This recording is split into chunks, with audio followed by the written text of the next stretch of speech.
Welcome to the Revo Report. We're inspiring faith with reason and reason with faith. All right, and we are live. Welcome back, everybody. Today we have an amazing guest. He's a lot of things, but he's an apologist. He's a musician. He's a designer. He's an app creator. He's a novelist, and he's a brother in Christ. So without further ado, we're going to get into a lot of the details of who he is, what he does. But let's welcome in our dear friend and brother in Christ, Doug Powell.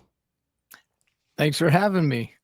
Welcome, Doug. Thanks for being here. It is an honor. It is a privilege. You know, one of the things that, to get things started, I really want to ask you is, what is your story in how you first encountered God in a personal way, and how has that shaped your life direction in doing what you're doing? Well, that's always a hard one for me to answer, actually, because the way in which I became a believer was a bit of a Damascus Road experience. And so if I Wow. share that, it ends up being more confusing to people than helpful, and was for a number of years confusing to me as well. The Wow. upside is I have never doubted in my faith as a result. But the downside is I wasn't immediately able to answer the question when somebody asked why I believed, because it took me a while to figure out. Wow. But when somebody asked why I believed what I believe, what they were Mhm. really asking is, why should they believe what I believe? And it's not for the same reasons. And so you see that in to continue the Damascus Road analogy with Paul, because he never justifies the faith by his experience. And if anybody ever had an experience to justify the faith, it was Paul. He never does that. He gives True. reasons that that appeal to a common ground, something other than his experience. Because if what I believe is actually true, if my experience gave me knowledge of the world as it really is, then it's not just true for me, then that knowledge of the same I share this world with everybody else. So I should be able to appeal to that in order to give an explanation outside of my experience. And so it wasn't until I discovered apologetics that really it plugged that hole. And so as a believer, the just the growth was it exploded in me after I discovered Mm. apologetics, and that's why I became so passionate about it. Wow. Can you explain this Damascus Road? Like, did he come to you in a light? Did he come to you in a dream? Was it, you know? Well, see, this is the problem. If I go off in that direction, then everybody thinks that they got to have an experience like that or whatever mine was in order to come to their own decision. And so that's one of the reasons why I don't really go into that ever Okay. with anybody, is Wow. because it just ends up distracting and Mm. becomes an oddity. It turns into an X file, and I don't want to do that. Question is not what Yeah. happened to me. The question is the way what I am reorienting my life around, the truth claims that I am making, are they objectively true? And Mhm. that's the real question. Yes, that's right. That's right. Well, without going into detail in that, is there something unexpected like through that? Was it through a person? Did someone play a pivotal role in you coming to know Jesus Christ? There were a few people who influenced that, but at the point I had that, it was in the summer before my senior year in high school, and uh, I was atheist. I Mm. was just starting to form the definite opinions about what I believed instead of just inheriting them from, my parents or friends or whatever. And so for a Mm, couple of years, I had just kind of landed in atheism. And so it wasn't like I was predisposed to have an experience like this. It was completely mm, counter and unexpected. And there were around that time a couple of people who had come into my life who were believers that were that I respected in a way that I had never met believers like that before. And so it made me reconsider where I was and take it a little more seriously. But at the same time, it didn't move the needle until this experience. hmm. And how long were you an atheist for? Well, I mean, that was up to my senior year in high school. And Oh, I okay. didn't repeat any grades. So, 16, 17. Wow. Okay. And was it a book? Was it an experience that got you to eventually believe, there is no God or No, there was nothing like that. Um, wow, okay. there, um, I for the most part, I suppose it was not having a lot of, to some degree, I didn't have people surrounding me that I respected and admired and wanted to emulate who were Mm, believers. And I was so just immersed in music culture that all the people, I admired, none of them were saying anything like that. So it wasn't like I looked into this evidence and went, there's just no proof for God. It wasn't thoughtful. mhm, mm. Just happened. Gotcha, gotcha. One of the things that, and you could discuss some of the things that you're working on, or some of the things that you have worked on in the past. But you wear many hats, right? You're a musician. You're an apologist.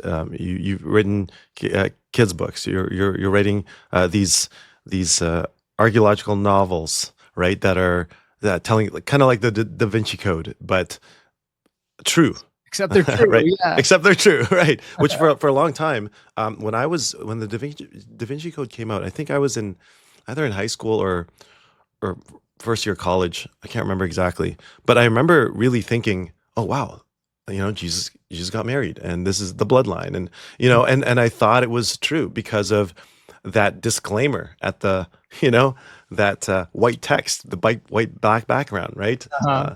And that really deceived a lot of people for a long time. And I know people who walked away from Christianity because they thought, okay, well, Jesus can't be God because the Da Vinci Code said so. Mhm. And so it's great that you're doing this work. But with all of those hats, how do you see kind of all those different gifts that God has given you, the creativity in music, for example, and also intellectual pursuits? How does it intersect with your relationship with God? Well, it's easy to kind of hear all those things as if I'm doing them to some extent all the time, like spinning all those plates. But the truth is that as a graphic designer, that's just a day job that provides for my family when I am not doing the other things. And so I don't really have a huge passion for doing graphic design. That's what I ended up getting my bachelor's in college because it allowed me to play in bands as much as I Ah, wanted to. And everybody I admired and all the rock stars that I loved went to art school in order to be in bands. That was you were music majors. David Bowie and Peter Gabriel and John Lennon, they weren't music majors, they were art majors. And so I thought, well, that's just what I guess there's a that's my tradition end. there. So I did that, and it was something I had a gift for, but I'm not I don't think passionately about graphic design. I certainly want to do it with excellence, but I don't dream about it or anything like that. But it has provided me a living, and my kids ate, every day. So the graphic design thing, that's a little utilitarian for me. The app designer thing was just a pretty short season in my life where I was naive enough about apps to think that, like, once they're on the app store, they just kind of live there forever. And the truth is that the platforms want you to be updating them regularly, or after like 2 new iOSs, they're going to drop them. Yeah. And I'm not a trained programmer, but I taught myself how to code. A lot of my graphic Wow. design has been back in the day, in the Da Vinci Code day. I did like a lot of Flash design and early HTML stuff. I taught HTML and CSS and at college level. Wow. But I never took any classes in coding. That's just something I kind of taught myself how to do. And I pretty quickly realized I don't want to be in the code writing business on apps. It kept me too, it's just so intensive that it took me away from the things that I'd rather be doing. So I did that as kind of a utilitarian thing, but I couldn't keep them up to keep them on the store. So that's why they're not there now. So I don't want to overplay the whole app developer thing. But those are fun to do, and they eventually all turned into books. Musically, that's what I did for over a decade. I was a professional recording artist. I wrote all my songs. I played almost all my instruments. I was in a band for one of the records, but otherwise they were solo records. And then when the opportunity in the music business dried up, I walked away from it. And which was a real hard exit for me because I was so invested in my identity as a recording artist. But I don't do that anymore. I don't really think about music. I don't listen to a ton of music.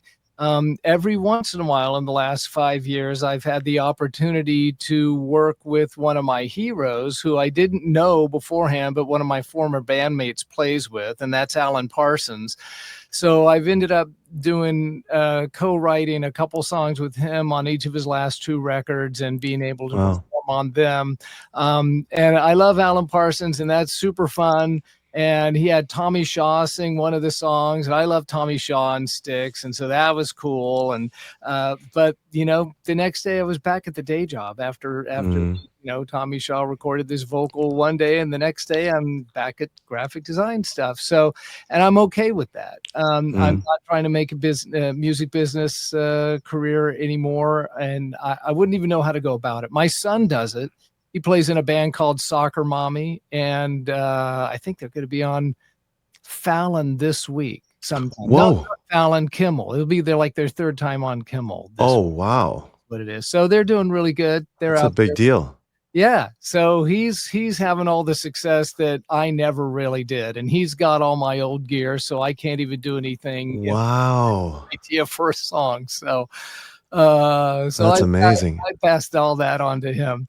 But once the music opportunities stopped, the creative impulse did not stop. And I didn't know how to release that. It just kind of it drove me nuts. Creative people not being able to create is it makes everybody's life around them. But mostly I know the feeling. Mine. So I ended up I had an idea for a novel, and the whole scene kind of just wrote itself, but it came out of an apologetics experience where I was at I got invited to go to a presentation by Scott Carroll, who is an ancient Near East scholar, and he was I think he was the main guy who collected all of the artifacts for the Green family that eventually became the core of the Museum of the Bible. And he had just finished that contract after like 10 years. And this was like about 12 years ago. And he, Josh McDowell, had him give a presentation on how he was recovering some ancient manuscripts of scripture, where he was finding them. And it was kind of this private exhibition, and he had like 125 apologists and scholars there, and I was able to go to that. Mhm. And so Scott Carroll explains that he was recovering manuscripts of the Bible from mummy cartonnage, which is made out of essentially paper mache using papyrus instead of paper.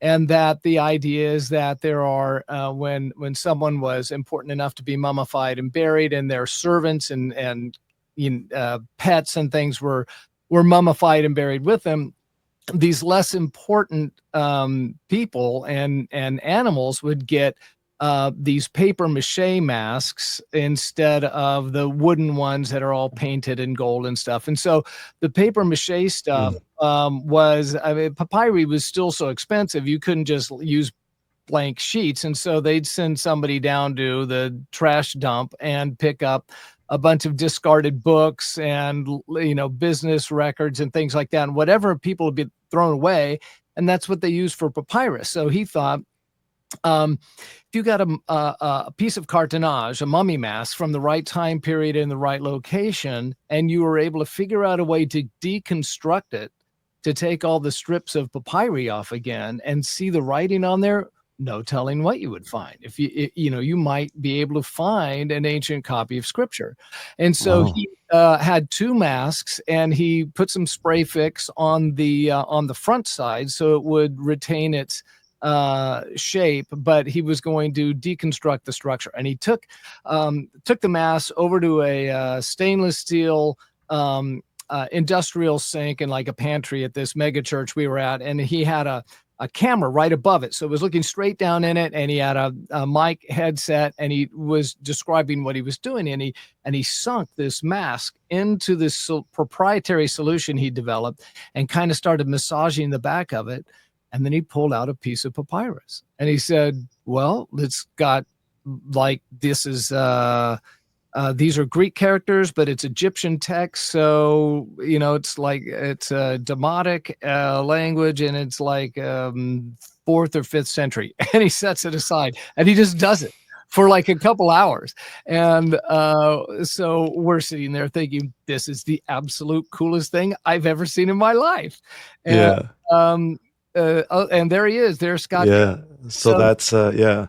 Wow. So he then and he speaks, I think, or not speaks, but he reads 17 different ancient languages, something like that. And the guy's Mhm. brilliant. So then after all the pieces, the fragments dried, we were able to look at any of them we found and put whatever we could read from the manuscripts into the ancient manuscript database in the order that we read them. So you put all the words in that you could discern into the database, and then it might be able to tell you what book you're looking at a fragment of. And I Hmm. was absolutely no help here because my Greek isn't great, and the only word I read was "and." Okay, so I read that's as far as I got. I was no help at all. So I just stood around and geeked out. And it turned out that by the end of the weekend, I believe there were 5 fragments from the New Testament that were found Wow. in Coptic, in the oldest copies. They were the oldest Coptic copies ever found for each of those passages. And they were all 4th and 5th century. And Wow. so it was this amazing experience. And of course, the question is, well, as cool as this is, what's the most amazing thing he could plausibly pull out of the mask? Mm. And I didn't really have an immediate answer. I wasn't trying to answer it at all actively. It was just kind of a what if thing that I carried around. And about 2.5 years later, I had some weird brain connection where it was like, oh yeah, this is what he could pull out. That would be cool. And then Mm. I realized, well, that's the first scene of a novel. And that is Wow. the first scene of the first novel. And it just kind of rolls from there. So these books have all the artifacts and all the stories behind how they were found. It's all real. Everything in there is real because the stories are fascinating enough. I don't need to make that part up. I make up a story that strings them together, and I make up Mhm. very, very little. Wow. Always at the end of each book, there's like a Michael Crichton type of afterword that explains where the switch happens into fiction. Right. It usually surprises people that most of what they're wondering about is actually true. Wow. That's incredible. So there And are yeah. 4 books out at this Mhm. point. So And there's 4 books out, and is there a 5th coming? the 5th, yeah, there's a 5th that's written, but it's not out. Okay. Okay. Is there any date on when that's going to be out? Any idea? No, not yet. Not at Okay. this point. Okay. Wow, that's incredible. But that one was the 4th one was on the Shroud of Turin and the Sudarium Oh, of that is so Oviedo. cool. And so I did this 1-year postgrad certificate at the Pontifical University in Rome, the Regina Apostolorum. Let's see, Athenaeum Pontificio Regina Apostolorum is what they call it. So it's like this papal university that has every once in a while, every couple of years, they'll offer a program in a postgraduate program in shroud studies. So I went through that Wow. and have this novel out on it and its connection to another artifact called the Sudarium of Oviedo, which is believed to be a cloth that was wrapped around Jesus's head when he died on the cross. And then you read about it in John 20. That's the headcloth that's thrown to the side, and they in Oviedo, Spain, there's a cathedral there that believes they have that cloth, and it turns out the stains on it. There's no image like the Shroud of Turin, but the stains on it actually map exactly to the stains on the face and back of the head of the man of the shroud, and it's the same blood type as well, and both of them have pollen on it from Jerusalem. So there's this fascinating connection, and so that's what that one's about. And then the one that is not out yet actually was the only one I've done a research trip on before I wrote the book, and so the next one has to do with Mount Athos, Greece, which is a peninsula in northeast Greece that is considered the holiest place in Eastern Orthodoxy, because the only thing on the peninsula are 20 different monasteries that are at least 1,000 years old. And that's where a third of all Byzantine manuscripts are, including the 5 most important manuscripts in the Byzantine text tradition, where you get the Geneva Bible, the King James Bible, the Jerusalem Bible. Those manuscripts are all there in just one of the libraries in the monastery. It's where Umberto Eco went, and he was inspired to write The Name of the Rose after a visit there. But the trick is there's a wall that cuts the peninsula off from the mainland, and nobody is allowed onto the peninsula unless you have to get this ecclesiastical visa to go, because there's no towns on it. There's one administrative town, but that's like 300 monks, and they're all monks. That's it. That's all that live on Athos. So you have to get permission to make a pilgrimage to the monasteries, and they don't allow women on the peninsula. They haven't allowed women in 1100 years. And that's the Russian monastery right there. It looks really nice. If you're looking stuff up, look up the Great Lavra. Great Lavra. Yeah. Lavra? Yes. Great Lavra Monastery. Mm-hmm. And that's the biggest and the oldest monastery, and that's the most important library as well. And that particular library has all 5 of the primary manuscripts behind the Byzantine text tradition. So that is part of the Great Lavra right there. And you visited that? I did. I have a friend who is an Orthodox priest, and he knew I was very interested in this stuff and in visiting Athos, and that I was researching it. And he guides pilgrims there. You have to be a pilgrim. So they only allow 110 or 120 Orthodox men a day. and only Wow. 10 non-Orthodox men. I'm Presbyterian, and so you can only stay for 4 days, and then you're gone. Ah. And you live with the monks, and that's Wow. lava right there. This So entire thing right here. yeah, This and so entire they're all medieval fortress style monasteries because look at that. it's so valuable. So when Yeah. you had the sack of Constantinople in 1204 during the Fourth Crusades, and then you had the Muslim conquest in the 1500s, all the treasures from Constantinople were being sent, or at least a lot of them, to the monasteries on Athos.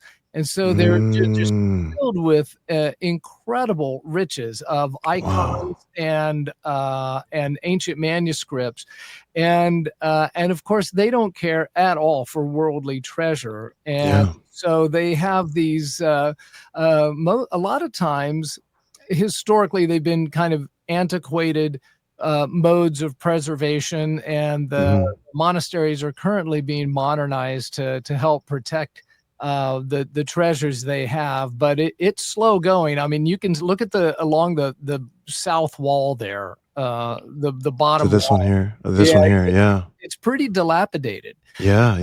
And Yeah. so the population of monks is on the rise now, and they're getting Mm. more and more funding to help preserve things. But when you're there, you live like the monks, and so Wow. they're in prayer and in service about 16 to 18 hours a day.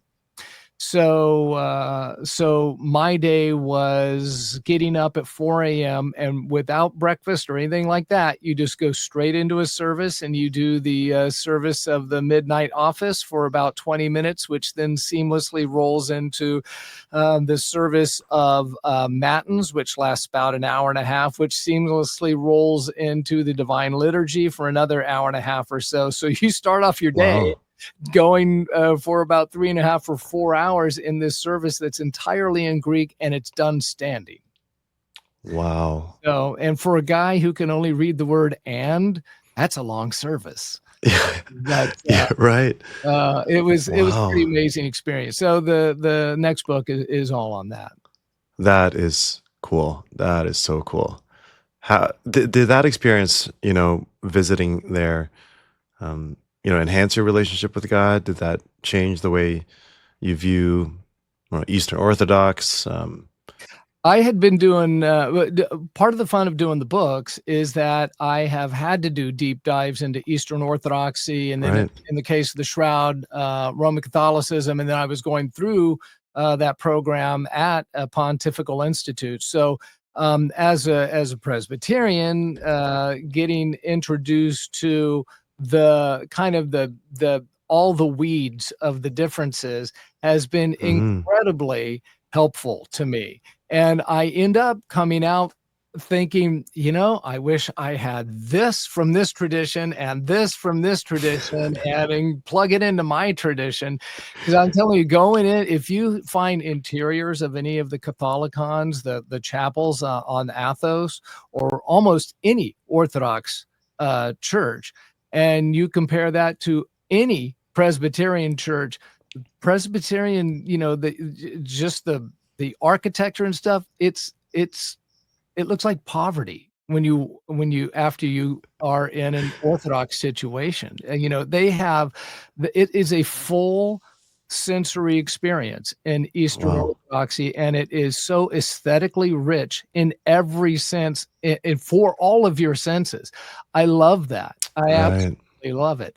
And there is something when you walk into an Orthodox service, and I couldn't go all the way in. I had to stay out in the nave, so there's a part for Mm. people who are not baptized to for them to be a part of the service, but you had to stay outside of it. It's kind of like the Uh-huh. aisles in a Right. sense.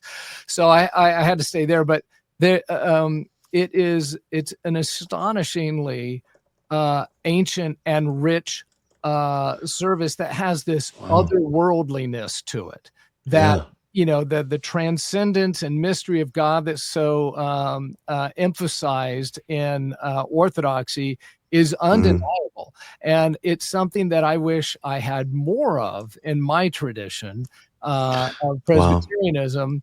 But there are some theological commitments I have as somebody who's Reformed that they don't share, and so I want a mashup of all of these things. So that's kind of where I end up.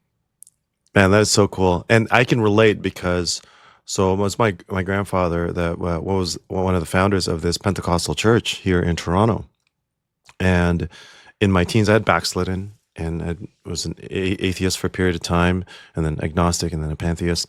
And when I came back to the faith, I came back under the tutelage of a fundamental Baptist preacher. And so I came back, into a very different culture, very different doctrine.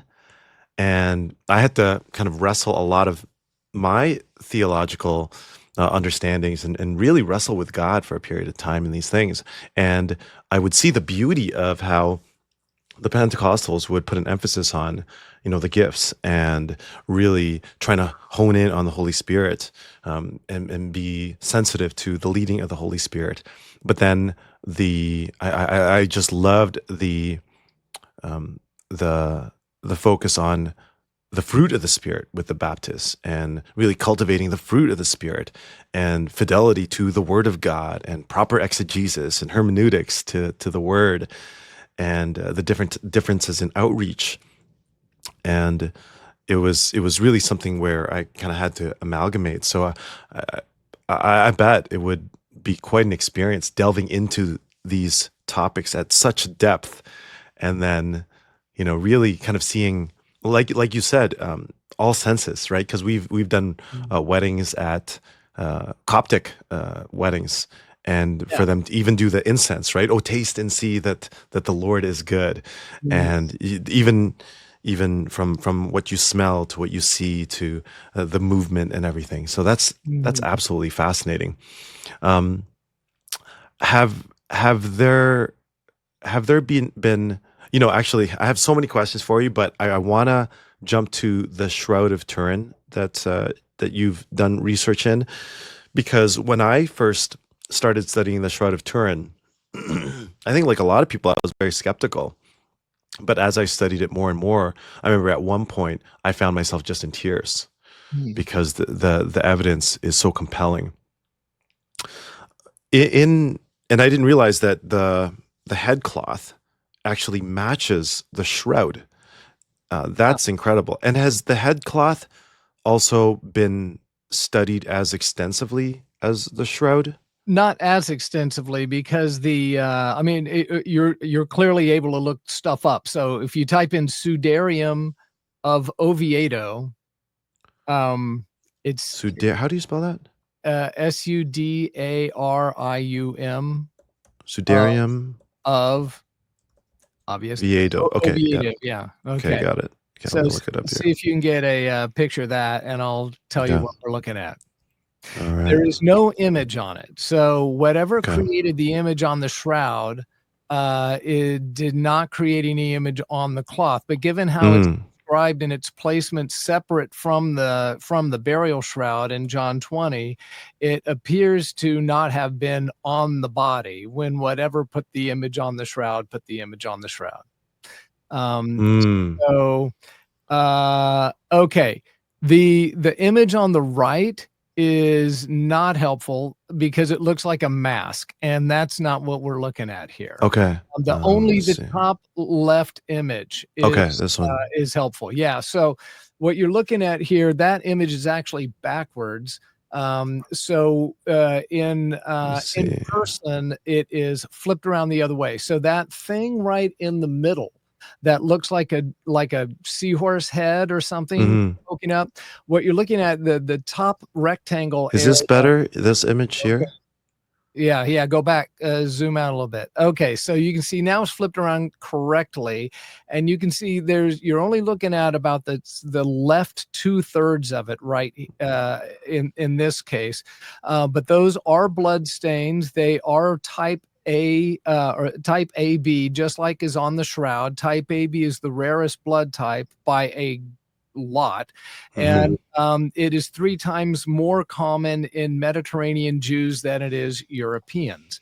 Also, Mm. that is post-mortem blood. The serum is separated just like on the shroud, and it is 6 parts pulmonary edema to 1 part blood, which is what gets generated in the lungs during asphyxiation, which is the primary means of cause of death in crucifixion. So it matches the shroud in a number of ways, and you can see that.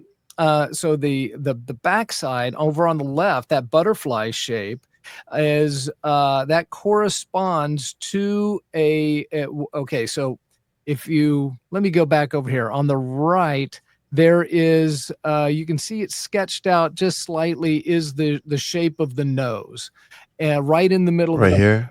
Yeah, so the reason why there's kind of this concentric nest of stains, because the blood gets deposited in a series of deposits, and so it's kind of like setting your coffee mug down on a coaster, repeatedly when you're dripping a little bit off, and it creates these rings. Hmm. So it's more condensed around the nose and the mouth there. So you can see kind of the general shape of the nose there. And that's where it's getting caught in the beard. So that tail going down on the Uh-huh. bottom, below that area, you can see where that's going to curve around the beard there. And then if you scroll up on the image, then you have this kind of this vertical stream, and then that rectangle shape there is the forehead. And Huh. if you match up the nose there with the nose on the shroud, not only do all the proportions fit, but as it wraps around to the left where that butterfly shape stain is, that butterfly shape stain, Right it, here. yeah, This bottom part here. yeah, Mm. that ends up registering perfectly with the hair on the going down the back of the man in the shroud, which is in a funnel kind of ponytail. Wow. So either the man on the back of on the shroud had a ponytail, and that was part of Jewish fashion back then for men, or the hair was gathered together in order to pin this to the hair, and then a blood clot Mm. formed where it got pinned, and it retained the shape of the ponytail. But what you see My. is that blood clot matches the where the hair goes perfectly, and then if you scroll up a little bit, nope, go Right back. here. Yeah, that kind of that cluster of stains, there's an almost a very similar set of stains on the back of the man of the shroud, and this is Wow. what you would expect to find from wounds left by a crown of thorns. And in fact, there are also a bunch of pinholes that show how it would all get collected together or anchored to the hair. So probably this is where it's pinned to the hair, and then as it wraps around to the front of the face, it matches exactly. And then in the shroud, in the Sudarium as we first saw it, there's whatever the other image was where you see the whole Sudarium. You'll see this. Okay, so see how in the top left, there is a reflected stain from that primary stain, and that's because when it was put on the body, it had to get folded back in order to it got folded back because it couldn't go all the way around the head, probably because the man's head was rocked forward and to the right against his arm, so they couldn't wrap it all the way around the head. So in order to recreate the stains that you see, researchers have been able to figure out the cloth was put on the head of a crucified man for right when he died for about 45 minutes to an hour, and the head was rocked forward and slightly to the right. And then the body was taken down, laid on the ground, face down on the forehead with the feet slightly elevated. And and it was stayed in that position for 45 minutes to an hour. And that's what enables the blood to run up the nose and pool on the forehead. Okay, so that's how that Wow. shape happens. And then the third position is the body is flipped face up for about 5 minutes. And so if you think about all that timing, that would correspond with the timing of Joseph of Arimathea getting permission to take the body and then burying him. That 5-minute time span where he's flipped up is, you know, the distance between Golgotha and the Holy Sepulchre. If you've ever been to the Church of the Holy Sepulchre, is, you know, less than 50 yards, so you can easily make that in less than 5 minutes. And there are marks from a forefinger Incredible. and thumb that reach over the face and are pinching it on the nose. And the whole reason why there is a cloth on the face of Jesus in the first place is because the Jews, even Orthodox Jews to this day, believe that the soul is contained in the lifeblood of the body. And so if a Jew dies violently and they get blood on the clothes, that you cannot separate the soul from the body. You got to bury the blood with the body. So the bloody clothes are buried with the body, or the blood that falls onto dirt, you collect the dirt, you bury it with the body. And so when the corpse is on the cross and this is wrapped around the head, you have all of this fluid in the lungs. The blood is collected in the lungs along with the pulmonary edema. And so when you lift the body up and you're trying to get it off, it starts spewing out the nose and the mouth. And so they have to collect it. Hmm. That's the idea behind the Sudarium. Wow. I had not researched that before, and as you're sharing it, I'm just getting goosebumps because It's it's incredible. yeah, that And the is most important thing about it in terms of shroud research is it has been in Oviedo since the year 711. That's when it got to Asturias. That's the mountainous region that Oviedo is a part of. But during the Muslim invasion of the Iberian Peninsula, it arrived in Asturias and was hidden in the mountains there, so it wouldn't get wow. destroyed. It was in a chest of relics, and it's one of many, but it's the most important thing. And then when the king defeated the Muslims in the middle of the 8th century, he founded the town of Oviedo, which is now like 200,000 people, and he built the cathedral. And this has been at the cathedral since that time. So if it does correspond with the shroud, then it proves that the shroud is older than the radiocarbon date from 1988 by at least 600 years. Wow, so that's another layer of evidence that the shroud is older than that. And have you heard recently about the what was it, X-ray dating? The The recent X-ray? wax Yes. S dating, That was yes. just recently, right?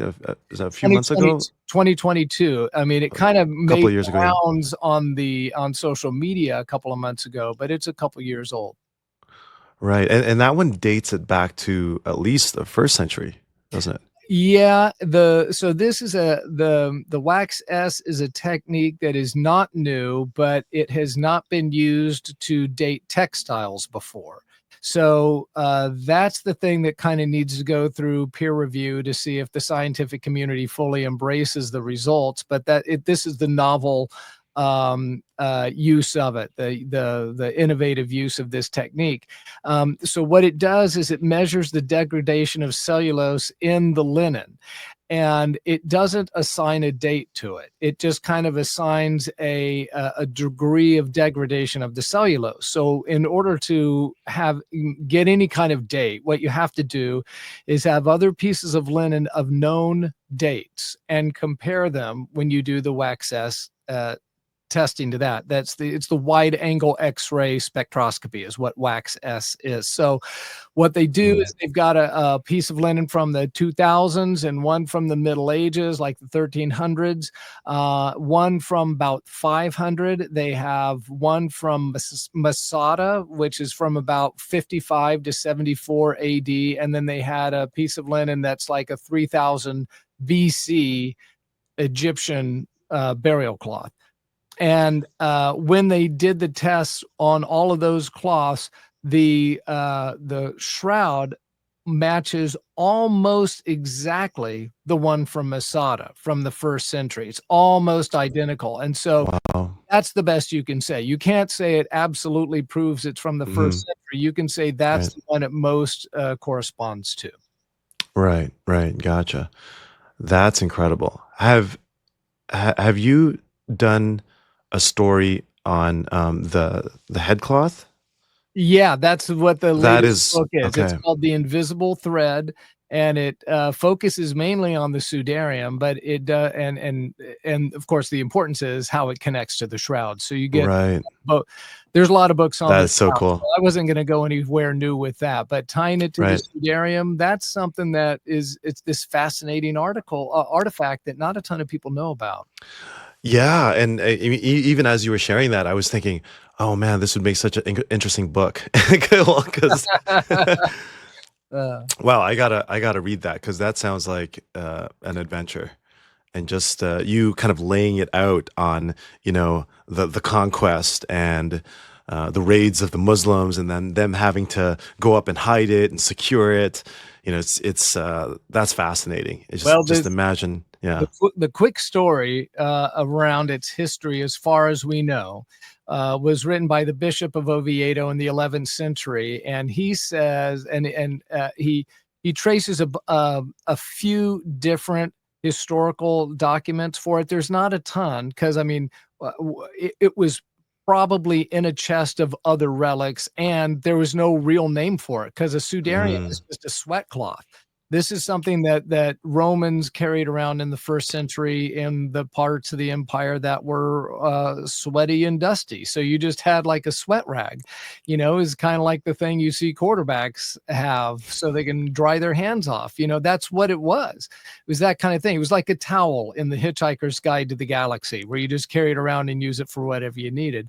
And it's about the size of a pillowcase, the one that's in Oviedo, but there's no real standard thing to it.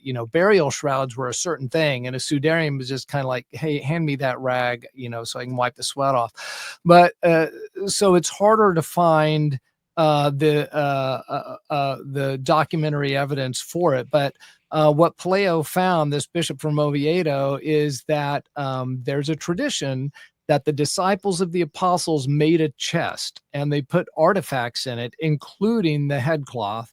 And that chest was kept in a cave along the Jordan River near where John the Baptist had his ministry. And it was guarded by a series of 7 nuns. And it stayed there for about 500 years. And then when the Persians Wow. came to conquer Jerusalem in 614, they moved the chest out of there and they took it to North Africa, probably Alexandria, Egypt. And 2 years later, the Persians invaded Egypt. And so they put it on a boat and they sent it to Cartagena, Spain. And it was immediately taken by the Bishop of Sevilla over to Sevilla. And then when he dies, it gets taken to Toledo in the mid 6th century. And it stayed there until the Muslim invasion in 711, and that's when they move it up to Asturias. And then they don't actually, surprisingly, don't open the chest and inventory the contents until the 11th century. And that's when the Wow. history gets written. So That is wild. yeah, and E there's pollen evidence for that whole trail. There's pollen from each of those places on the Is that right? yeah. Just like the shroud has pollen evidence from northern Italy, southern France, the area around Constantinople, the area and Turkey in general, because it was probably in Edessa before that, which is now Sanliurfa, and the area around Jerusalem. And most of the pollen is actually from the area around Jerusalem. That is wild. Yeah, which fits the documentary evidence totally for the shroud. It's pretty Wow. amazing. And that's stuff you can't fake. Right. Wow. So the written documents of this bishop matches the even the pollen. You could pick up evidence of pollen from these areas that it was in as they were trying to preserve it so that it Yeah, wouldn't get stolen or raided. that's right. That is wild. Yeah. Stuff you Wow. can't fake. Right? And when atheists will say stuff like, "Oh, there's no evidence," or there's no proof or anything like that. It's just, you know, there is. There's so much. Yeah. And even just having a conversation with you and going through your research in this, and then I love how you frame it in really a story, because it makes it an adventure, right? Mhm. And not like a textbook, let's say, um, which is nothing wrong. We need those, but Mhm. to do what you're doing, Well, I think, yeah.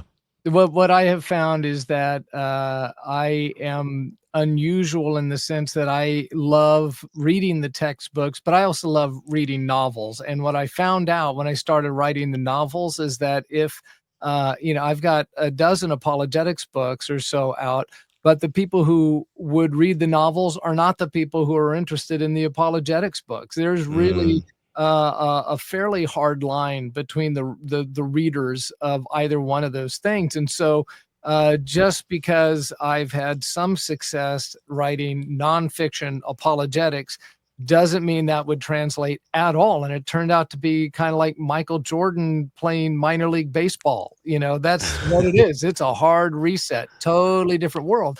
But the people who read novels and don't love textbooks still want the information in the textbooks. They just start glazing over mm, when they read how it's written about.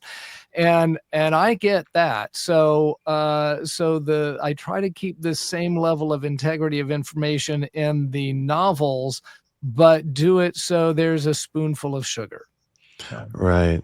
And I got one of them here that actually just came the other day. aha. And yeah, I said one day, God willing, I'll get you to sign it, right? I'd love But to come to Toronto. oh man, if you're ever here, please let me know. We'd love to have you at the church. I have a Um, full-size replica of the Shroud and the Sudarium, and if you wanna see it, I'll bring it to Toronto. wow, And then we you have a replica of it. I do, full size, I got it from the guy who took the photograph in 1978, who was part of the Shroud of Turin research team. And so that's one of the things I do. I give these talks on the Shroud. Next Sunday, I'm gonna be in, Mississippi, and then I'm gonna be in Nashville, and then, Cannon Beach, Oregon. So, I Amazing. go where I'm asked. So if you wanna see the Shroud, give me a call. I'll bring Is is there is there a website where people can look at your events or your speaking engagements? DougPowell.com. Doug There's a whole Powell. page on the dot Shroud com. there for you. I'm just gonna put that here in the 1 second. I'm just gonna put that here in the banner. So Well, thank you. um that's incredible. Incredible. As someone with a really deep background in apologetics, and not just reading about it, like you've actually gone to. Did you go to Spain for this one? Did you go to Uh, tour in Italy? I have not been to Turin. I have been to, Spain and been to, the cathedral. Uh, the Wow. the Sudarium is on display 3 times a year, Hmm. and I was there when it was not one of those 3 times. Oh, You know, I just missed it. saw the chest, I saw the reliquary where it is, Mm, but the reliquary isn't open to where you can see anything. okay. I thought I was gonna see it, but, I did not, but Do they tell you when it's going to be out in display though? yeah. Yeah, they do. So Yeah. there's a couple of, it's the Roman Catholic Church, so there are feast days when it appears, Mm, when they have it, so they'll, display it during Holy Week, and then there's 2 times in September, 2 feast days. I think it's the 14th and the 21st where it's on display. incredible. I remember reading about the Shroud of Turin because my parents for the United Nations were stationed in Turin, Italy, for about I want to say 6 years or so. Wow. And I remember just what is this Shroud of Turin? What is this Shroud of Turin?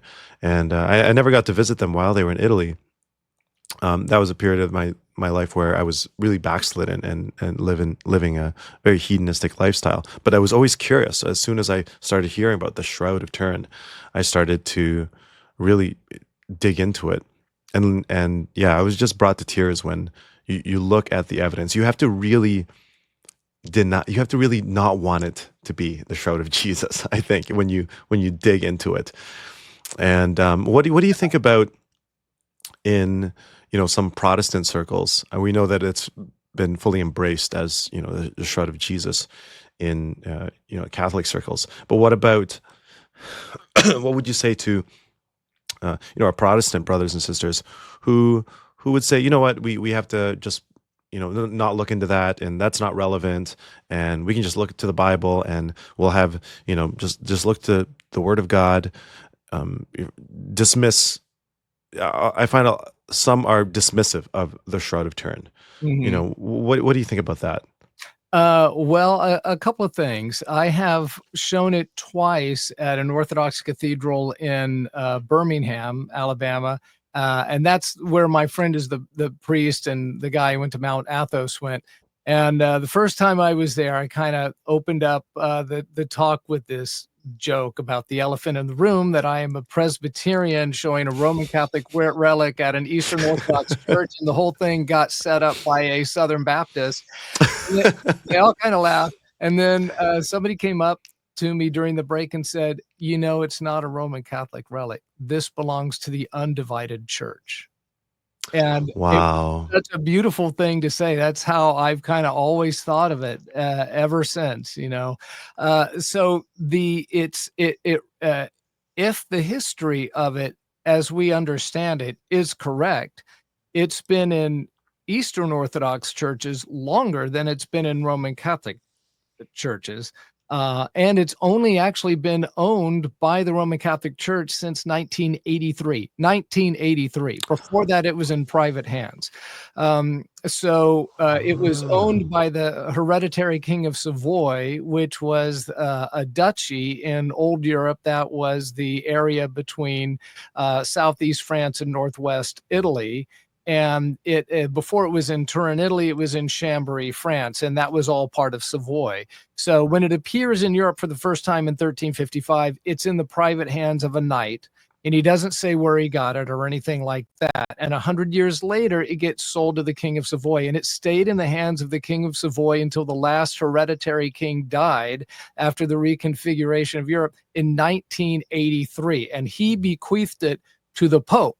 So technically, it's not even owned by the Roman Catholic Church. Whoever is the pontiff is the personal owner of the shroud.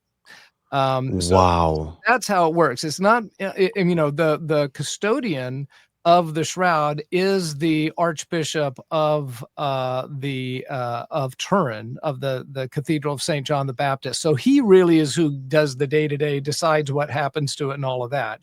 But technically the owner is the Pope, and technically it's not necessarily the Roman Catholic Church as an entity, it's the Pope. So this isn't a Roman Catholic thing. It's primarily it's belonged to Eastern churches up until the sack of Constantinople in 1204. Prior to that, where it probably was, according to historical documents, it was all Eastern churches. So it's not just that. It's a bigger problem. If a Protestant has a problem that it belonged to the Roman Catholics, I just doubled the problem, because it also belongs. Well, so the whole idea of thinking about it as belonging to the undivided church is a better way of thinking about it. But of course, Protestants don't really have any tradition of relics, and so they're suspicious of them. And That's right. With good reason, I think, because there are hundreds of relics. I have been to the Topkapi Palace in Istanbul, and if you go into the Chamber of Sacred Relics there, you can see the cooking pot of Abraham. I saw the sword of King David. I saw Joseph's turban. I saw Moses's staff. And of course, I don't believe any of them are authentic. But setting that aside, let's say they are actually authentic. Then how would you ever prove it? What could you possibly do to prove it? And the answer is you can't do anything. There's no test you can do. The only two relics that are able to be investigated as objects of science and scientific inquiry are the Shroud of Turin and the Sudarium of Oviedo. And that's what make them unique. And what makes that important is if if they indicate that there's some kind of authenticity to them, then it provides corroboration to what we read about in the Gospels, because it so closely aligns. So it's archaeological confirmation. And Yes. if they're not authentic, then it doesn't do anything to the truth claims of Christianity. But it does provide corroboration and gives us additional background information, because when you study the medical evidence for what happened to the man on the shroud, not only does it very closely, I mean, it's an exact match for what you read about in the Gospels for how Jesus was tortured, but it really, it reveals just how brutal it was, what the physical cost was for him. But the most important thing, I would remind Protestants who have a problem with the shroud, is that if it's authentic, think about what you're actually looking at. Do you still have a picture of the shroud you could put Yeah, up? yeah. Do Let's you put have it up one? here. Okay. Yeah. All right. So the blue is what it looks like in reverse. So Mhm. the brown is what it looks like to the naked eye, although that's got the contrast amped up quite a bit. But you see that Mm. triangle on the right? You're kind of zooming in on it. See the dark Right there. stuff coming off the left side of the triangle? Mhm. Right there. That is blood coming out of a wound the size of a Roman spear tip, about 4 to 4.5 millimeters, and it's that shape. And Wow. it's coming out of the chest cavity of somebody whose heart has stopped. That's why it's dripping and drips onto the back from there. It's why it's Mm. not spewing out, and it's post-mortem blood. And it's a mixture of blood with pulmonary edema, which indicates that the victim was suffering from asphyxiation. So think about this.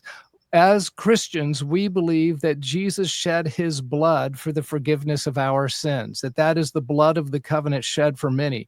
And we hear that so much that that becomes kind of abstract to us and spiritualized.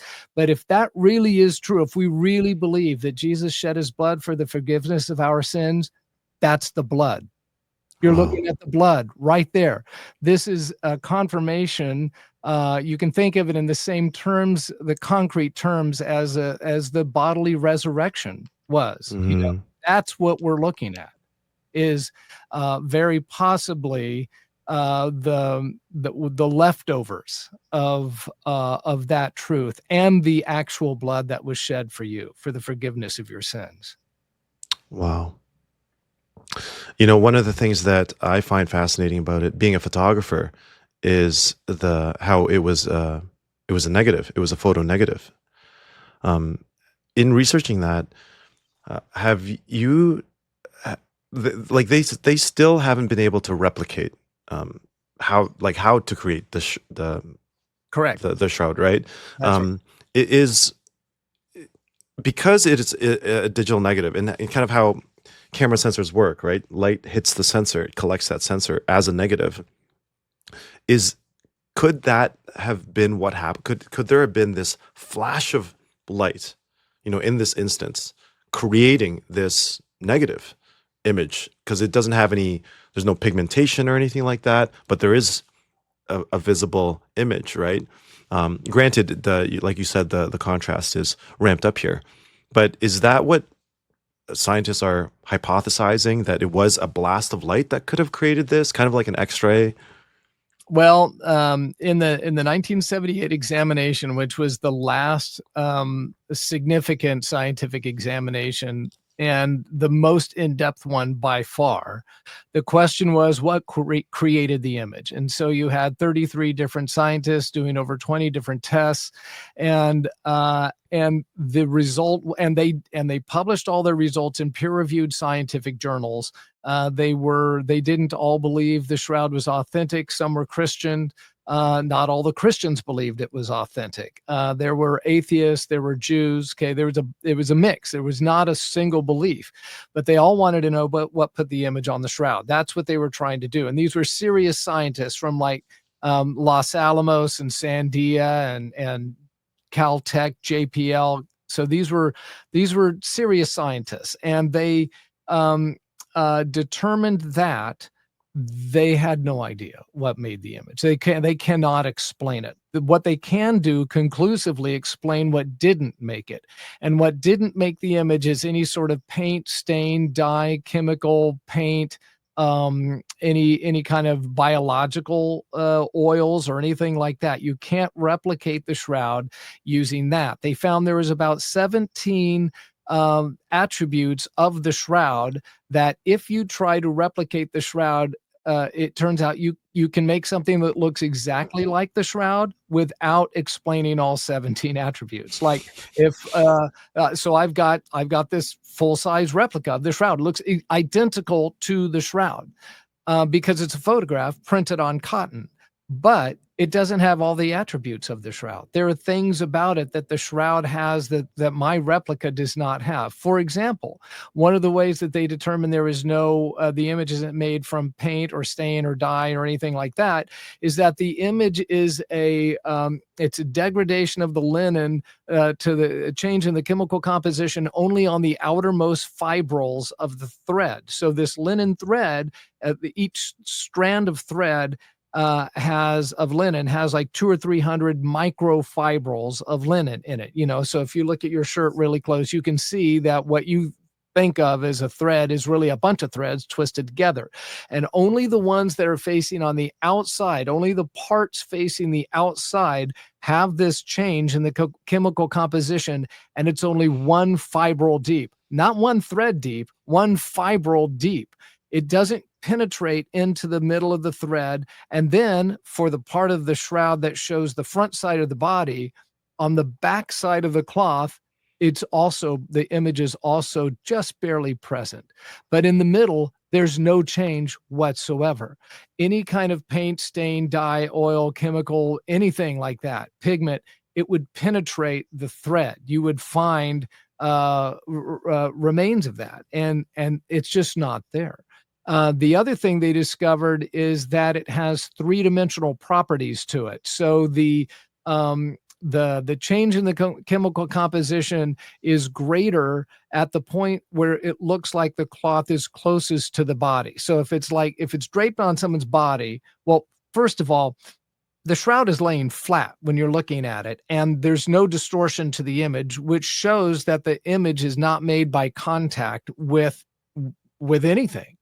Because if it had made by contact with a body that had like, paint on it or something like that, then it would only look like the body, like the face, when it was retaining the contours of the shape of the body, when the cloth was in that contour. But as soon as you flatten out, it would be distorted.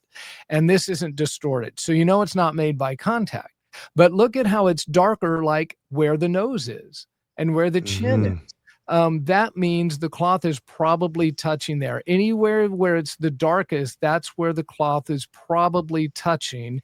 And then as it drapes away from the body up to 4 centimeters, you have it gets less dense and less focused. And so you could take that image on the left and you could put it into a computer modeling program that creates dimensions using a bump map, meaning an image that is only light and dark, and shades of gray are kind of in between, and you can create a digital relief or almost a digital sculpture from it. There's no painting and no photograph that can do that. So this is unique to this. Wow. So it's not just that it is a negative image. In the Middle Ages, nobody would have even known what that was. That wasn't even a category of visual information until the invention of photography. So the guy takes the first photograph in 1898. This is not even digital. Like the sensors you're talking about, he had like a 20-inch square glass plate that he was using, and he had to expose it for 14 minutes to get an image to show up. And then he's in the dark room and he exposes it, and he completely freaks out. Because the negative image is a positive image of the man. It's totally counterintuitive. So what you're looking at on the left in the brown, that's what you look at with the naked eye, but it's a negative image of the man. You don't know it until you see it in a negative image, and then all of a sudden the negative image is a positive image. And Mm-hmm. all this additional detail and information that lets you finally be able to study the man in any kind of scientific or medical way. So you can't recreate that. So your question is, could it be created by a burst of light? And the head of the STURP team, the Shroud of Turin Research Project team, John Jackson, is a physicist from the Air Force Academy, and he has a hypothesis that is the only hypothesis that accounts for all of the attributes that we see on the shroud. And what he says is that in order to get an image like that onto the shroud, only on the superficial fibers, you have to have an incredibly powerful burst of radiation at the vacuum ultraviolet range emit from the body as the body dematerializes, which allows the cloth to fall through the body. And that's put it on there. So it's a burst of light at a specific wavelength of radiation as the body dematerializes, which allows the cloth laying on the body to fall through the body. And that is the only way to get it onto the cloth. As far as we know, that's a hypothesis. That's something you can't test. You can't observe. It doesn't happen in nature. So that's about as good as you get. Although about 10 years ago or so, there was a physicist in Italy who used a laser at the vacuum ultraviolet range to leave marks on the superficial fibrils of a linen piece of cloth. So it did make marks like that. So it proved that that wavelength does leave marks like that, but that's as corroborative as we've got right now. Wow, that's mind blowing. It'd be cool is if your novel turned into a movie and you had this, this scene of like whatever that radiation is, right? And just that would be, and then the cloth falling. That would be wild. We're working on it. Wow, I will be praying for that. That would be something else. Man, that is incredible. And the research, the depth of research that you've done to go into this is astonishing. As someone this deep into apologetics, what do you think is the most compelling evidence or argument for Jesus as God, for the Christian faith throughout all the studies you've done? Well, as much as we've been talking about evidence and archaeology, I'm a presuppositionalist. I fully am on board with Van Tillian presuppositionalism, and I believe that the best proof for God's existence is that without God, you can't prove anything at all, because God is the creator of every fact that can be known and all the methods by which we can know those facts. And so there are no tools that an unbeliever can use to argue against God that don't actually find their source in God. And because of that, the Christian worldview is not the best explanation for the way the world is. It's the only coherent explanation for the way the world is. Wow. Well said. Well said. And with Christendom right now, do you find that, because we're in Canada looking into the US, and we're seeing kind of this shift happening politically, spiritually. And do you think that, and I asked Dr. Jaina this question as well, do you see a shift happening right now, or do you see an openness happening right now that's different from, all your years in apologetics, in defending the faith? Do you see things changing, shifting right now at this particular point in time? If there's a shift, it seems to me that it is one from where you're kind of wanting evidential evidence to being skeptical, talking to people that are skeptical that there's even such a thing as objective truth. And you can't, if you sat around and gave the traditional kinds of evidence to people who don't believe you could even know objective truth, even if they don't articulate it intentionally that way, we have the spirit of the age is this skepticism toward truth claims. And that, I think, is the shift. That's the difference. So you end up having to do some work just to get to presenting evidence sometimes, or at least, starting to define your terms.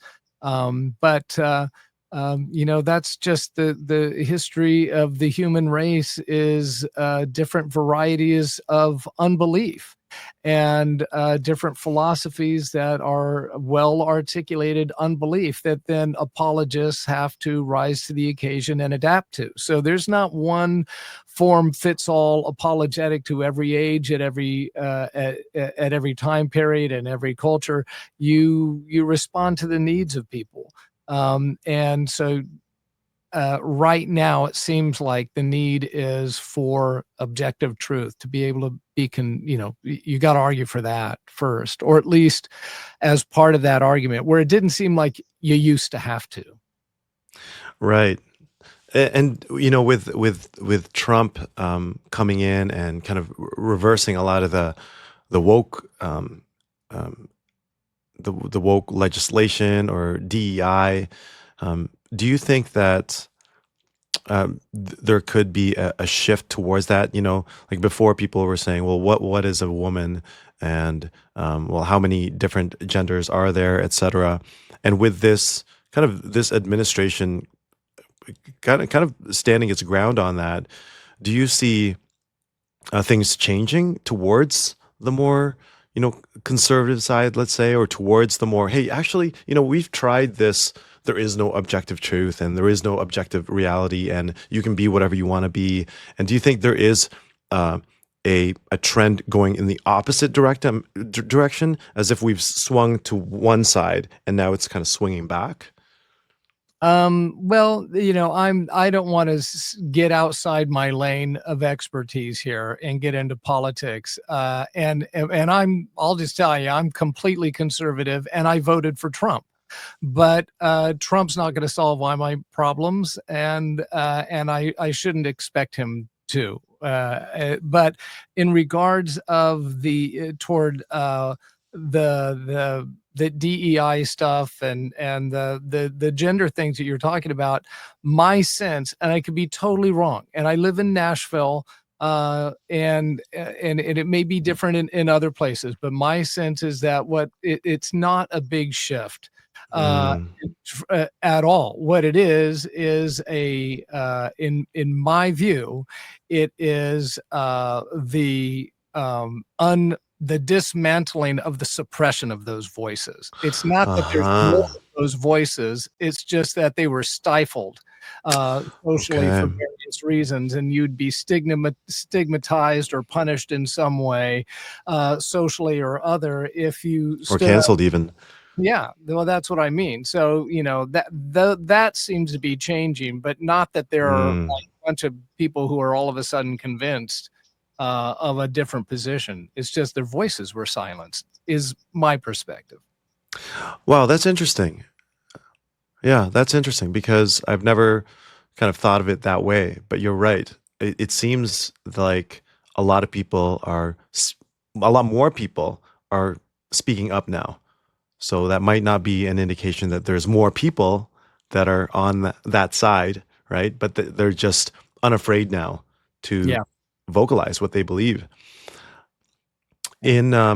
What do you think, as a pastor myself, what do you think churches can do to better equip, um, believers, not just to defend their faith, but to confidently engage with skeptics or the skeptical world?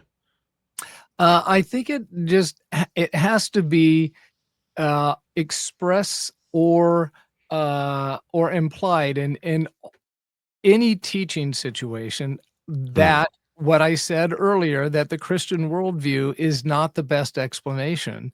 It's the mm. only coherent explanation. And why that Wow. is, because we're told to take every thought captive, not Bible thoughts, not church thoughts, not Christian thoughts, every thought captive. And we are told to tear down these unbelieving thoughts. Now, we don't have to tear down the people, but we need to be able to know how to dismantle the arguments of unbelief, because they are fundamentally irrational, because they can't explain rationality in the first place. That's only something that can come from God. The use of laws of logic to make an argument everybody can make arguments, and unbelievers can have truth, and they can make beautiful things, and they can do virtuous things. But what they can't do is explain what makes the true true, and what makes good good, and what makes beautiful beautiful. They can't do any of those things because they can't ground those things. They have no way to do it. And that's what we need to be instilling in the church anytime there is a teaching opportunity. Wow. And what have you encountered? You're a veteran in this. You've probably heard every argument against Christianity, right? What is, in your opinion, the best argument against Christianity?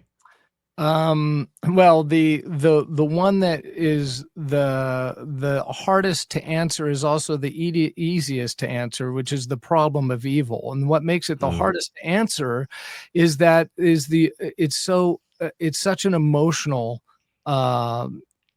problem for people. And rightly so. I get the emotional part of that. It's not necessarily a logical conundrum. It is the emotions tied into somebody going through profound pain or loss or something like that. And that, if you give the logical answer to somebody going through something in profound pain, that's not what they need. And so it just sounds cruel. And so the way to answer that requires a good deal of right timing, and the proper time to work through the problem of evil is when you're not experiencing it, so that you have guide rails to hang on to when you go through it. And we all go through it at some point. But most of the time, when people are really wanting an answer to that, it's because they're hurting, and that's the exact time where they're going to find the least benefit from it. They're defensive also in that stance, right? Yeah.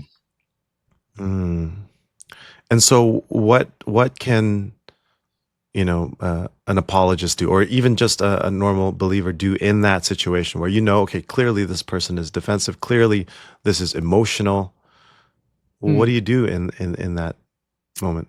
Well, I am not a counselor, so I don't have a ton of experience that I can draw from, other than to say that you always affirm what you can affirm in a conversation with an unbeliever, and you do call it out as being evil, and this is not the way it should be, and that it is something you should be disturbed by, profoundly disturbed by, and that God was so disturbed by the evil in this world that he sent his son to endure the most profound and intense evil on our behalf, so we wouldn't have to. And so God is not a stranger to evil. His son suffered the profound price, and God sent his son to do it. That's how much he loved us, is to take away that pain for us so that we wouldn't have to go through it. Amen. Amen.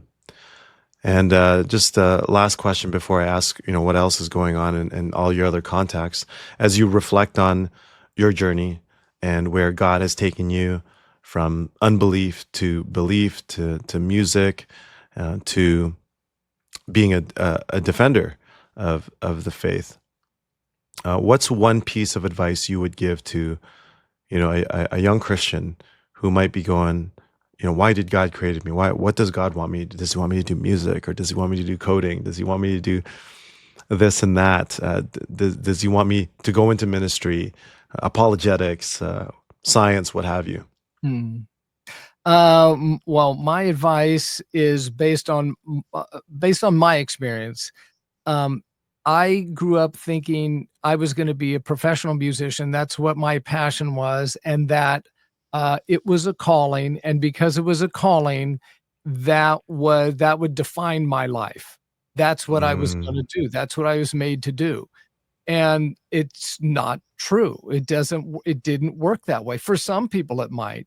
But what made it difficult for me when the opportunities in the music business went away is to have an understanding of calling if that wasn't it.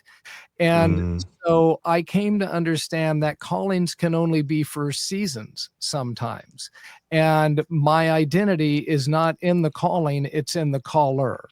And that I wow. need to be adaptable to that, because my calling, the way I understand it, is where my passion and my talent and my opportunities intersect. And if any one of those things goes away, then there's another calling that is getting teed up in and you need to be able to recognize it and follow God's leading in it, and not idolatrize any one particular calling so that you miss it. And Wow. I had my identity as a professional musician was an idol to me, and the only way I can Mhm. recognize that is if it got taken away from me. And so I Wow. am a much better person for having not ended up with success in the music business, because that's what God that's my understanding right now of how God used that period in my life. Not all just because I had a certain success for a certain bit of time did not mean that had to be sustained. But if I the idolatry of it made me feel obliged to it, and that made Mm, my reliance on the wrong thing. So don't make that mistake. wow. That's brilliant because I think a lot of people get caught there, especially when you're younger. And we can sometimes associate and idolize our profession, right? What we do. Yeah. And now we're not really focused on what he has done. And you're absolutely right. I think that's something that a lot of people can get caught in. How were you able to kind of break free from that and recognize, oh wow, I'm actually idolizing this thing that, yeah. With great difficulty over long periods of time and many bitter remarks. It was a hard reentry. Mm, But as a Christian, there was only one place to take that. And so, the person I was confused with was God. So he had to mm, be the one to bring the answer. In this case, uh, when the opportunities dried up for me, I kept banging my head against the door trying to make things happen because this was my calling. And yet nothing happened. And in the middle of that is wow. when I had an offer to come into one of the publishers here in town. Nashville's a big publishing company, city, a book publisher, and show them the class in apologetics that I was teaching at a local church to see if they could publish it as curriculum. And I did, and they liked it enough to say, well, except we don't start with curriculum, we got to start with a book, so we want you to write a book. So I ended up getting my Wow. first book deal without any proposal or without any agent or anything like that. It was God brought that at the exact time when I was at my lowest point musically and realizing that the Oh. opportunities were gone. And Mm, so I was able to throw myself with all my effort into that without subdividing it, with music, my headspace with music or anything like that. So as one thing ended, a new season started. And that one is still going as well. And you held the proof in your hand, because that right. was the book I wrote. But although it used to have a different cover and it used to be big enough to where you could see the words without a magnifying glass, and used to be called something different. Yeah, they have the new title for it, right? And new Than title, the yeah. older title. Yeah. Wow. That's a quite an inspiring, story, especially that, thank you for being vulnerable in your openness to share that, because a lot of people will kind of just push what they want, right? I think in even 2025, I think a lot of people wrote their checklist. Hey, God, here's my checklist. Why don't you sign off on it, right? As opposed to giving God a blank page and then signing at the bottom and saying, you fill this out. And so it's beautiful how God has filled that out. And he's done so masterfully in your life as a masterpiece, in even how you're telling the stories of the Shroud and the adventures of where it was and how everything played out. I can imagine it in my mind kind of playing out. So now as we kind of wrap things up, where can people find your resources? I know we had the website up there, but any other socials that you want to share, or any other upcoming projects that you'd like people to know about? Well, DougPowell.com has all the social information. There is a separate site for all the novels, which is GrahamElliottSeries.com, but you can find that through the DougPowell.com, and the like I said, the socials are all there. So, and where I'm going to be with the Shroud, there's not a ton of events, but what I am doing will be there. And let's see, anything else? I think I'm good right now. That's quite enough.